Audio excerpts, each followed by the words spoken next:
So hi friends, ఈరోజు నాకు తెలిసిన చిన్న సమాచారం మీకు చెప్పాలనుకుంటున్నాను. చూడండి, గ్యాస్ బండ్ వరకు మీరు కనుక చూసినట్టయితే దీంట్లో గ్యాస్ ఉందో లేదో అనేది చిన్న టెక్నిక్ ద్వారా తీసుకోవచ్చు.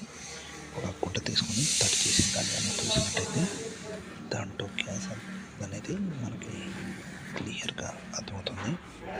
మీరు కనుక ఇక్కడ చూసినట్టయితే మనం ఇప్పుడే గ్యాస్ సిలిండర్ తెప్పించాము. చూడండి, ఇది ఆల్రెడీ వాడే సిలిండరు.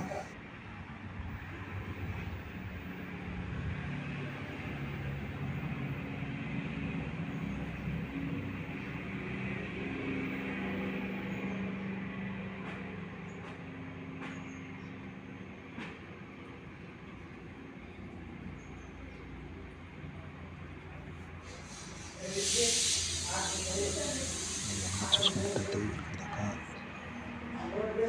సిలిండర్ అనేది ఎక్కడి దాకా అయితే గ్యాస్ ఉందని నాకైతే అర్థమవుతుంది. So thank you friends. Information వరకు నచ్చినట్టయితే లైక్ చేయండి, సబ్స్క్రైబ్ చేసుకోండి.